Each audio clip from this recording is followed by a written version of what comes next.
So cinema గురించి ఎట్లయితే మాట్లాడుకున్నామో తండేల్ సినిమాకి సంబంధిస్తూ మీకు కొంచెం పర్సనల్గా వెళ్తే ఒక చిన్న ర్యాపిడ్ ఫైర్ అనుకుందాం. I want it in a very swift way. I ask the question. చెప్పండి. మీరు అసలు కుమ్మేస్తారు, నాకు ఫుల్ కాన్ఫిడెన్స్ ఉంది మీ మీద కూడా. డెఫినెట్లీ ఫుల్ ప్రిపేర్డ్ ఉన్నారు. ఫాస్ట్గా చేస్తేనే దీనికి కిక్, గంటలు అయితే కాదు. ప్లీజ్ కొన్ని ఎక్స్క్యూజ్ ఇవ్వండి, చెప్పండి. ఓకే, 1 minute దట్ ఇన్స్పైర్డ్ ఈ తండేల్ నేను చేస్తున్నాను అనుకోవడానికి ఏంటి? Love story. తండేల్లో లాంగెస్ట్ షూట్ చేసిన సీన్? స్టామ్ సీక్వెన్స్ అంటే ఎక్స్ప్లెయిన్ దట్ అంటే ఇంటర్వెల్లో వచ్చే ఒక స్టామ్ సీక్వెన్స్ ఉంటుంది. అది స్టామ్ సముద్రం మధ్యలో. సో అది ఇంటర్వెల్ బ్రేక్ అన్నమాట. ఓకే, కొన్ని ఇట్లా మాకు దొరుకుతున్నప్పుడు బ్రేక్ ఇవ్వచ్చు, పర్వాలేదు. సో సినిమాలో మీరు బాగా రిలేట్ అయిన మీ పర్సనల్ లైఫ్ ఇన్సిడెంట్ ఒకటి చెప్పాలి అంటే? దూరంగా ఉండి చాలా రోజుల తర్వాత కలుసుకునే ఇన్సిడెంట్ పాయింట్. మీరు అది బాగా కనెక్ట్ అవుతారు, బికాస్ మీరు సర్ప్రైజ్లో ఇష్టం కాబట్టి మీకు. ఓకే, సో సినిమా షూటింగ్ జరిగేటప్పుడు అనుకోకుండా లేట్ అయినటువంటి ఒక సీన్ కానీ సంఘటన కానీ మీరు ఎక్స్పెక్ట్ చేయలేదు, but that has cost so much of delay? చాలా ఉన్నాయండి. ఒకటి చెప్పండి సార్, గొప్పది, మంచిది. అంటే ఏం లేదండి, ఇప్పుడు సముద్రంలో మేము అంటే రియల్ లొకేషన్లో చేసాం. ఈయన అడిగాం, ఎవడో బ్లూ మ్యాట్ గ్రీన్ మ్యాట్ చేద్దామని హీరోని. నాకు ఆ ఫీల్ రాదు, నీకు ఒరిజినల్ సముద్రంలోనేనని. ఆయన అసలు ఎండలో కూడా నిల్చొని పోయి ఫుల్ ట్యాన్ అయిపోయారంట కదా, ఆయన హార్డ్ వర్క్ అసలు. సో అంటే సముద్రంలో షూటింగ్ అనేది ఇంకా మన చేతిలో లేదండి, సముద్రం చేతిలో ఉన్నది. అది కామ్గా ఉంటే చేసుకుంటాం, లేదంటే మళ్ళీ వెనక్కి వచ్చేస్తాం. ఎవడు ఎప్పుడు ఎక్కడ పడిపోతాడో కూడా తెలియదు. నడ్డి సముద్రంలో కొన్నిసార్లు విత్ హై టైడ్స్. సో అక్కడ టైం అనేది మన చేతిలో లేదు. సో మెనీ టైమ్స్ డిలే అయింది బికాస్ ఒరిజినల్ సముద్రం దగ్గర చేసాం. సూపర్. అసలు ఏ సముద్రం అండి అది? ఒక్కటి కాదండి, అరేబియన్ సముద్రం దగ్గర నుంచి అన్ని కవర్ చేసి పడదు.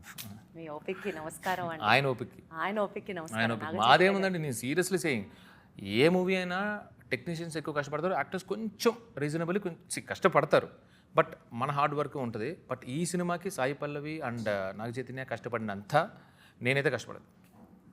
Such a humble statement from your end. తండేల్ని జస్ట్ 3 wordsలో చెప్పాలి అంటే ఏం చెప్తారు? Only 3 words Thandel. Emotional love story. మీకు అసలు 30 seconds కూడా చాలా ఎక్కువ అండి, 2 seconds 3 seconds చాలు.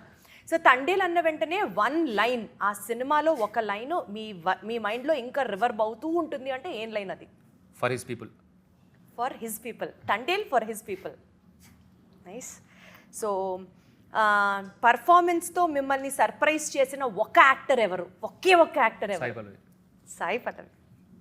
Okay, super. అంటే నాగ చైతన్య గారు సర్ప్రైజ్ చేయలేదా? ఇది నేను ఊరిని పుల్లబెట్టడానికి అడుగుతున్న పాయింట్. నాగ చైతన్య గారు ఈచ్ అండ్ ఎవ్రీథింగ్ నేను ఇలా చేస్తున్నాను చందు, ఈజ్ ఇట్ ఓకే అని చెప్పి చేసేవారు అన్నమాట.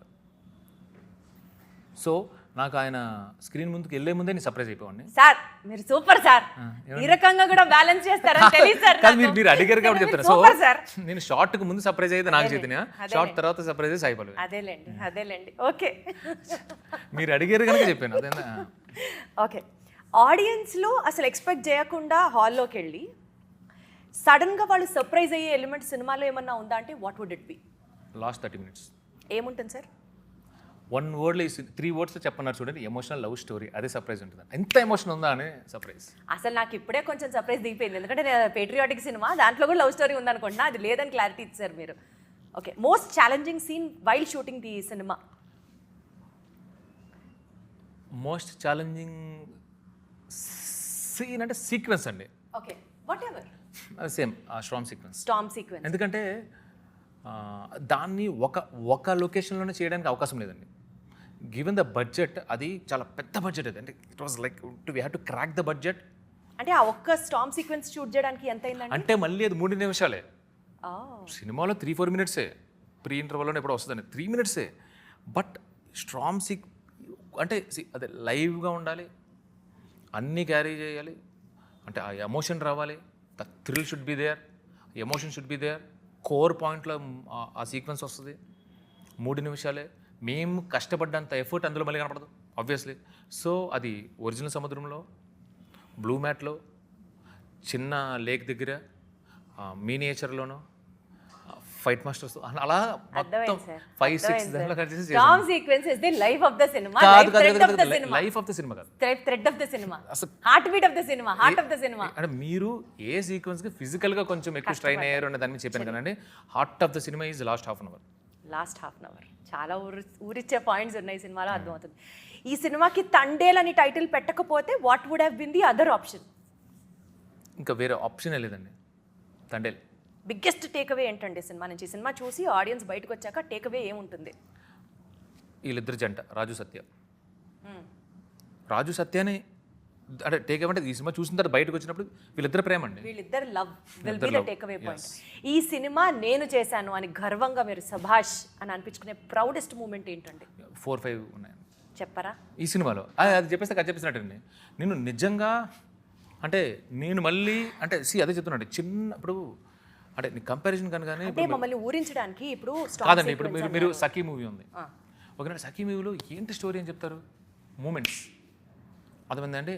అలా గీతాంజలి ఉంది. సో మీకు కంటెంట్మెంట్ ఆ సూపర్ అసలు నేను తోపు అని మీరు ఫీల్ అవుతారు కదా? నేను తోపని ఫీల్ అవ్వలేదండి. Because of your work. మన కాన్ఫిడెన్స్ కాదు నేను తోపని ఫీల్ అవ్వదు. నేను చూసేటప్పుడు I was so emotional. First బంగారం లాంటి హీరోయిన్లు దొరికేశారు. అంటే ఈ చైతన్య ఇందులో బ్రూటల్లీ హానెస్ట్ అండి. అంటే నాకు అర్థమైంది ఏంటంటే తర్వాత అది చైతు గారు కానీ సాయిపల్లి గారు కానీ వాళ్ళు on screen off screen behind the screen on screen ఇద్దరు ఒకటేనండి. They don't act. They are very very very genuine persons అండి. ఆ జెన్యూనిటీ ఏదైతే ఉందో అది ఆన్ స్క్రీన్ కనబడడం వల్ల నేను రాసింది తీసింది ఎన్హాన్స్ అయింది. మీకు అర్థమవుతుందండి. అంటే ఎంత ముద్ద చేశారో నాకు సీరియస్లీ. సో వాళ్ళిద్దరిని పేరుగా పెట్టి సినిమా తీయడం was your super duper selection and you are very much. ఎన్నిసార్లు అనుకున్నానంటే అన్నిసార్లు అనుకున్నాను. అది అర్థమైంది. ఇది మీకు ప్రౌడెస్ట్ మూమెంట్. నేను ఆ ఎడిట్ రూమ్లో నేను చాలాసార్లు అనుకున్నాను. అంటే వేరే వాళ్ళందరూ టెక్నికల్గా మాట్లాడుతున్నారు, కట్ చేసి ఇచ్చేసి బట్ నేను వెనకాల ఉన్నప్పుడు మిగతా టీమ్ డిపార్ట్మెంట్ ఎడిటర్ అందరూ ముందున్నప్పుడు నేను ఎమోషన్ మాత్రమే చూస్తున్నాను. అంటే అందరూ టెక్నికల్గా ఈ సీన్ ఎంతవరకు ఉండాలి అంటున్నారు, కానీ నేనైతే కోర్ బ్యూటిఫుల్లీ అంటే ఒక పెయిన్. అద్భుతం చందు అసలు. ఇదేగా మీ ఎక్స్ప్రెషన్ అర్థమైపోయింది. నేను మురిసిపోయేవాడిని సోఫాలో అదే నాకు కావాలి, ఆన్సరే నాకు కావాలి. Right. So the biggest risk you have taken in Thandel అంటే ఏం తీసుకున్నారు? రిస్క్ ఫ్యాక్టర్స్ ఏమన్నా? అరవింద్ గారు తీసుకునే రిస్క్ ముందు నేను తీసుకునే రిస్క్ అండి. అందుకనే అరవింద్ గారు పడిపోయారండి.